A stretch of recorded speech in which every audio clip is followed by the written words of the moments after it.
Θέλω να σας πω ότι μόλις πέρασα την ωραιότερη ώρα της ημέρας μου και είναι μεγάλη χαρά να βλέπω την αίθουσα της Βουλής κατάμεστη από νέους ανθρώπους, από νέες και νέους που έχετε την ζωή μπροστά σας, το μέλλον στα χέρια σας, ναι, και τη ζωή μπροστά σας.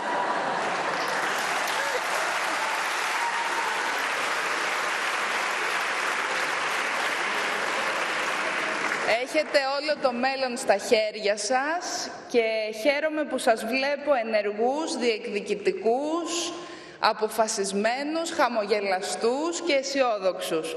Σας εύχομαι πολύ καλή επιτυχία στις εργασίες σας, να διασκεδάζετε και λίγο, όχι μόνο δουλειά. Και την Τετάρτη θα προεδρεύσω, να είστε καλά προετοιμασμένοι και προετοιμασμένες.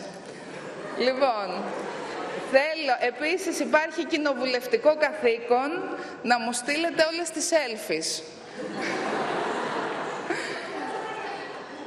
Στο λογαριασμό του Κοινοβουλίου, στο President's Office @parliament.gr. Εντάξει. Λοιπόν, να έχετε καλές εργασίες. Ζητώ συγγνώμη από το Προεδρείο που καθυστερήσαμε την έναρξη της συνεδρίασης. Είμαι σίγουρη ότι θα καταφέρετε να συμπτύξετε τη συνέχεια των συζητήσεων και των εργασιών και θέλω να σας ευχηθώ από καρδιάς να μείνετε πάντοτε έτσι, γιατί οι άνθρωποι που διατηρούν μέσα τους τον έφηβο, το παιδί, τον νέο άνθρωπο που δεν παραιτείται και αισιοδοξεί, είναι οι άνθρωποι που μπορούν να κρατήσουν και το μέλλον για τις επόμενες γενιές. Να είστε καλά.